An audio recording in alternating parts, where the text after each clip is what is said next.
Olá, pessoal. Eu sou Nelciene Serra, psicanalista clínica. Estou falando com vocês aqui do canal de Cibele Mendes, Psicanalistas Unidos, Coisa de Cibeles. Venho trazer para vocês hoje um assunto que hoje em dia é muito discutido, muito se ouve falar, que é o assunto do narcisismo. Vou transcorrer com vocês aqui durante um período falando desse assunto, que eu considero muito interessante nos dias de hoje, porque vira e mexe, a gente ouve falar que fulano ou beltrano é narcisista, não é verdade?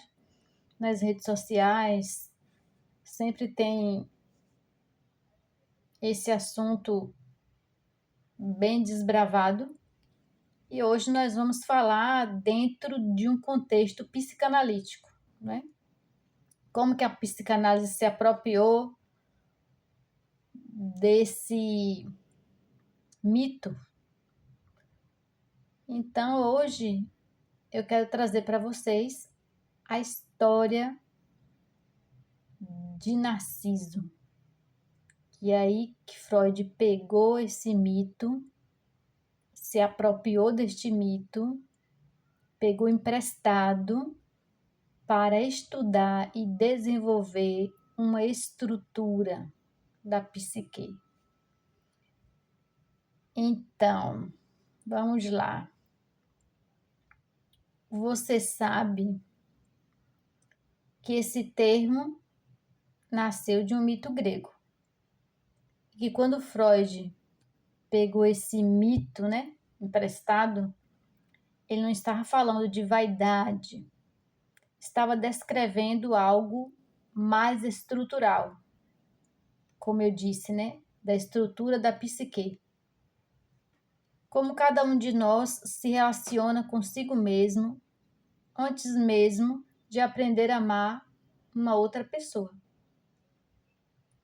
Nos próximos meses, eu vou te levar a uma jornada da mitologia grega até o divã de hoje, para entender o que realmente é narcisismo. Não o clichê das redes sociais, mas o conceito que Freud e Winnicott passaram décadas estudando e discutindo e pesquisando e tudo mais. Hoje a gente vai começar pelo iniciozinho mesmo, tá? Vamos começar pelo começo. O mito na versão de Ovídio. Então, vamos lá. Narciso era filho do deus Rio, Céviso, e da ninfa Líope. O adivinho Tiresias previu que ele viveria muito, desde que nunca conhecesse a si mesmo. Narciso rejeita todos que o amam, inclusive a ninfa Eco, condenada a repetir apenas as últimas palavras que ouve.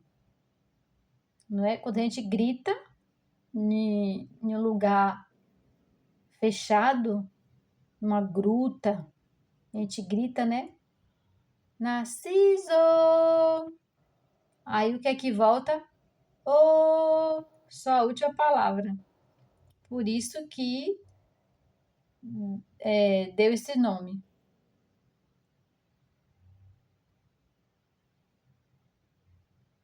A ninfa Eco. Por causa disso. Por causa do eco.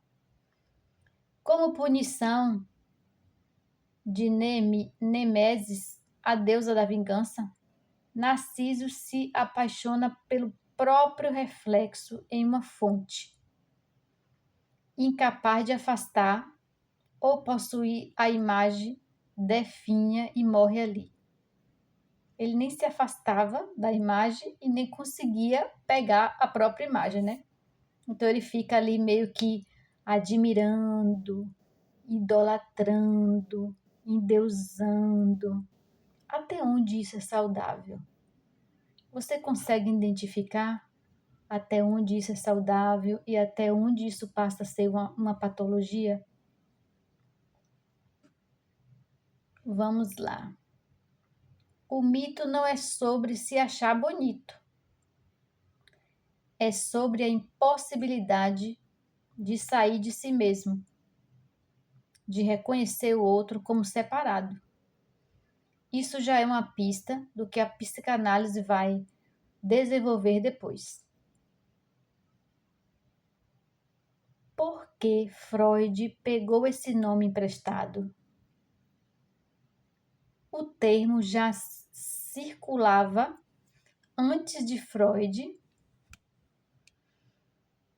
nos séculos XIX, ligado a comportamentos autoeróticos.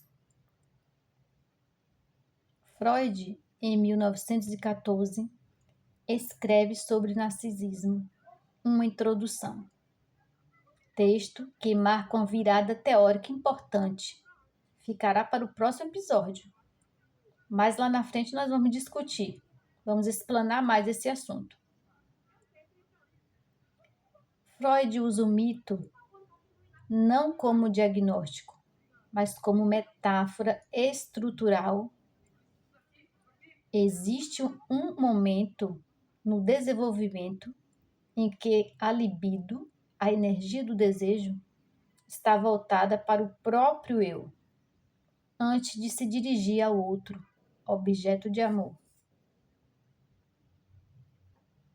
Um ponto-chave para explorarmos aqui seria diferenciar, desde já, o narcisismo como fase estruturante. Todo mundo passa por ela. No narcisismo, como traço de caráter ou transtorno, que só vem depois, quando algo nesse processo trava ou fixa. Por isso, importa hoje.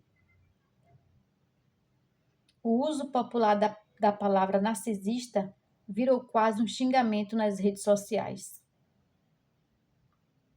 Mas entender a origem do conceito ajuda a enxergar com mais precisão. Existe uma diferença entre essa pessoa é convencida e uma estrutura psíquica que se organiza em torno da fragilidade do self. Nos próximos episódios, a gente entra no texto de Freud, de 1914, e vamos entender a diferença entre narcisismo primário e narcisismo secundário. E por que isso muda tudo? Aí que mora a diferença. Se vai se desenvolver uma patologia ou se vai se desenvolver um relacionamento saudável com a sua pessoa. O mito não fala de vaidade, fala de um aprisionamento da própria imagem. Freud transformou isso em conceito clínico e estrutural. A série vai seguir esse fio, da estrutura saudável até quando ela se torna sofrimento. Então, me acompanhe aqui nos próximos capítulos. Nós vamos caminhar junto nesse percurso do conhecimento mais aprofundado e mais com olhar psicanalítico, não é? Então, você que ainda não se inscreveu no canal, se inscreva, por favor. Você é muito bem-vindo e me acompanhe aqui para os próximos episódios.